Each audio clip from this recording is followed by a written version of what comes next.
Assalamualaikum warahmatullahi wabarakatuh. Saya Nawal Rozik, NPM 237, dan rekan saya Aditya Putra Rianda, NPM 089. dan teman saya yang di belakang kamera ada Farel Asrafil Ubaidillah, NPM 138. Di sini kami akan menjelaskan asas-asas penyelenggaraan hukum pemerintahan daerah. Di sini, saya akan menjelaskan macam-macam asas penyelenggaraan pemerintahan daerah.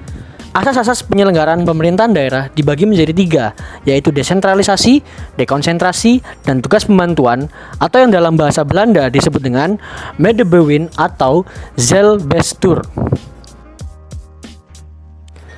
Desentralisasi berasal dari bahasa Latin, yaitu dari kata de yang artinya lepas dan centrum yang artinya pusat.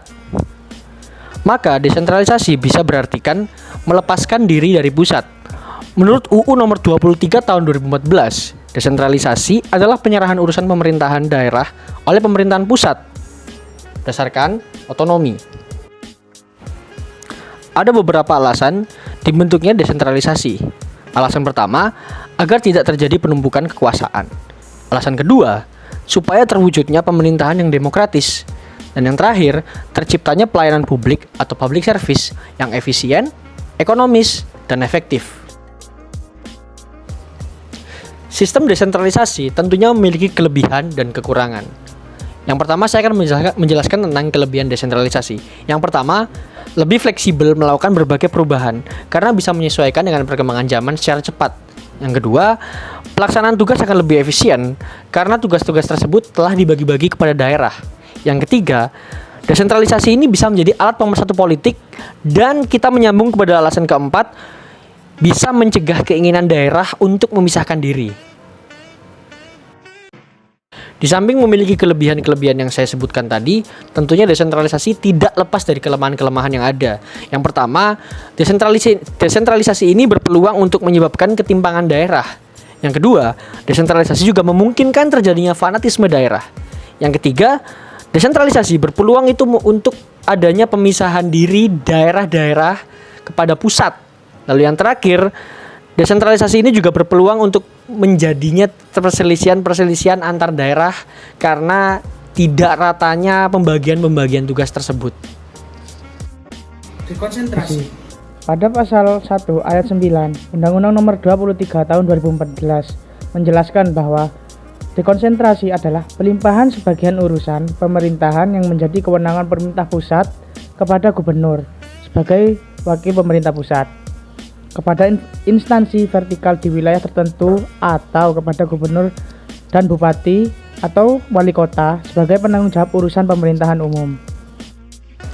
Adapun kelebihan dari dekonsentrasi, yakni merupakan alat yang ampuh untuk mempersatukan politik, lalu mencegah terjadinya pemisahan dari setiap daerah-daerah, lalu lebih cepat dalam membentuk perundang-undangan, dan yang terakhir adalah mengutamakan kepentingan dari nasional.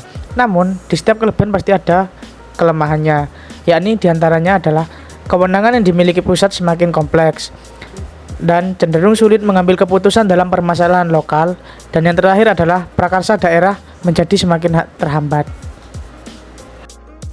Selanjutnya ada tugas pembantuan otonomi daerah.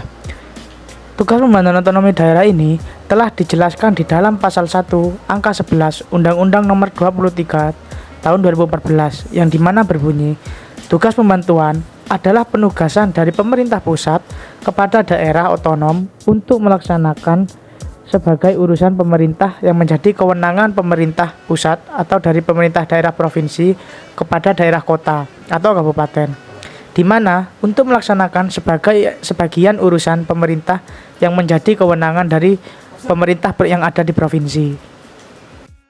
Adapun tujuan dari diberikannya tugas pembantuan, yakni untuk meningkatkan efektivitas dan efisiensi dalam penyelenggaraan pembangunan serta pelayanan umum kepada masyarakat.